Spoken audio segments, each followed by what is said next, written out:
One boasted that he has such a power in his hands, when there is a storm wind, he can restrain it with his hands. He can grasp the storm wind with his hands to hold it back. And further, with his hands he could make the wind tempered, that it should be the sort needed, measured. I asked him, what kind of wind can you grasp with your hands? There are 10 types of winds. He replied, such and such a wind. I called out, you cannot heal the queen's daughter, for you cannot at all play the melody for her. For there are 10 varieties of melody, and the queen's daughter's healing is through melody, and you cannot play more than but one melody for her. They called out, what can you do?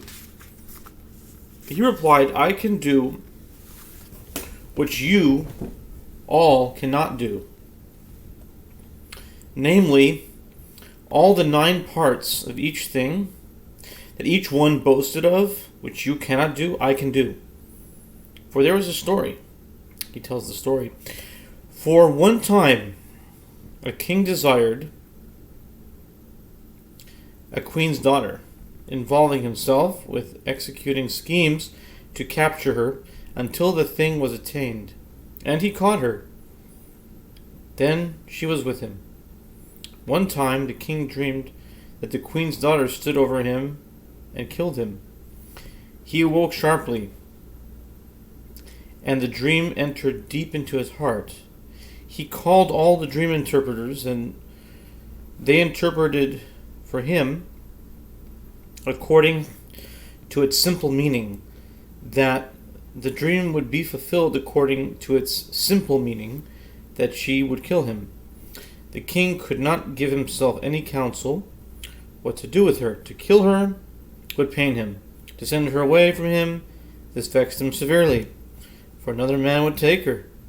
And this vexed him very much, for he had made so much effort for her, and now she would come to another man's hand. And moreover, if he let her go, and she came to another man's hand, then certainly the dream could be fulfilled that she would kill him, since she was by another.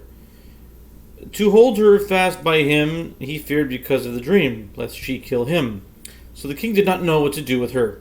Meanwhile, his love for her perished little by little because of the dream. At each moment the love perished more and more, and likewise by her the love perished each moment, until she had a hatred of him. So she fled from him. The king sent after her to seek her, and they came and told him that she was circling around the castle of water.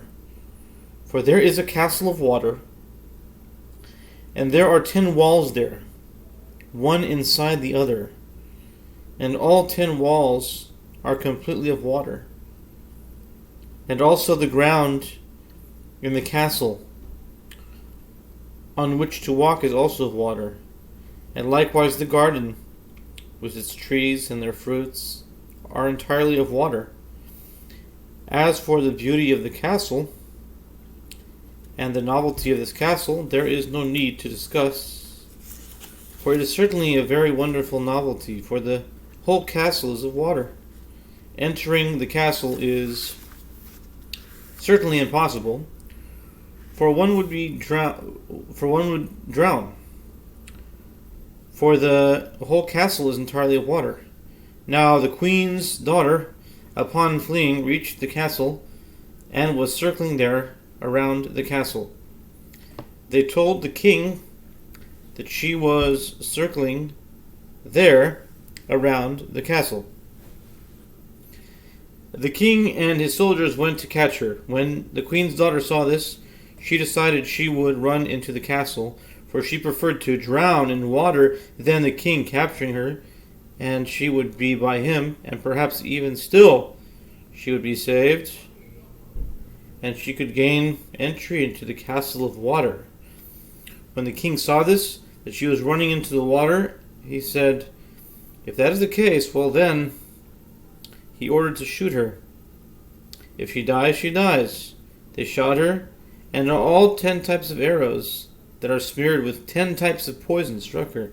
And she, the queen's daughter, ran into the castle of water and entered into its interior, passing through all the doors of all the 10 walls of the castle of water until she entered the castle's interior, fell down, and remained faint.